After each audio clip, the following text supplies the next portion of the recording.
Oh, monsieur Rabelais, soyez bienvenu.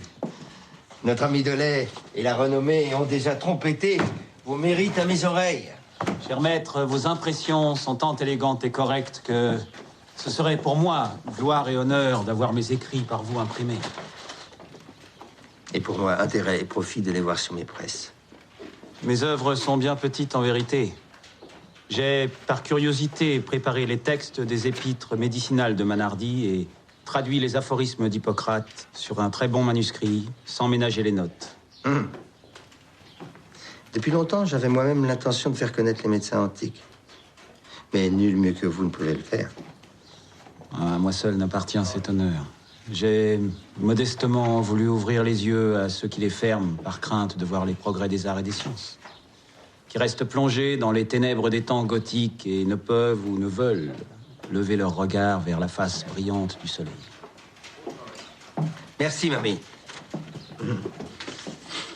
On vous dit travailleur infatigable. Le bruit court à Bellecour que dès qu'elle est sortie de l'hôpital, votre tête se raiderait dans les étoiles. J'ai mis ma plume au vent. Elle m'a rapporté un almanach très divertissant pour l'an 1533 et une pentagruéline pronostication. Madame, en aimeriez-vous quelques morceaux? Oh oui, avec grand plaisir. Des maladies de cette année. Les aveugles ne verront que très peu. Les sourds entendront assez mal et les muets ne parleront guère. Les riches se porteront mieux que les pauvres et les sains mieux que les malades.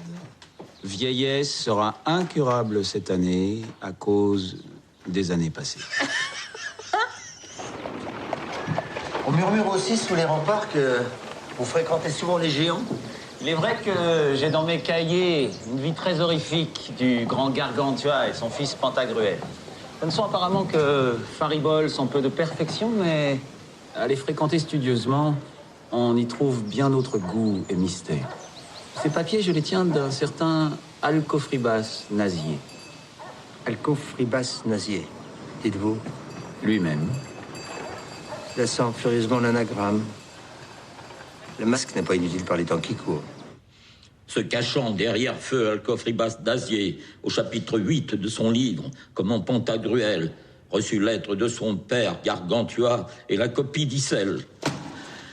L'outrecuidance diabolique du chien dont je parle profane ce gage saint et sacré de la vie éternelle, dont l'espérance, dit-il, est faite pour amuser les idiots.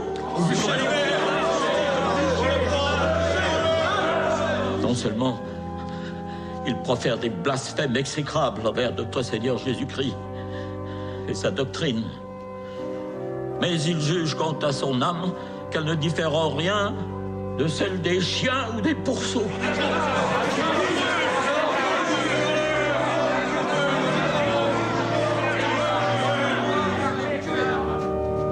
Entendez ce qu'il écrit.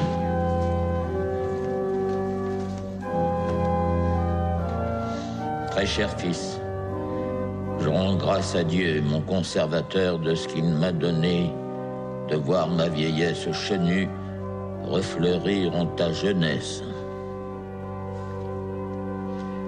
Quand, par son plaisir, mon âme laissera cette habitation humaine, j'estimerai ne pas totalement mourir, mais passer d'un lieu en un autre, attendu qu'en toi et par toi, je demeurerai vivant. Par ce moyen de propagation séminale, demeure chez les enfants ce qui était perdu chez les parents, dans les petits-enfants ce qui dépérissait chez les enfants, et successivement jusqu'à l'heure du jugement final.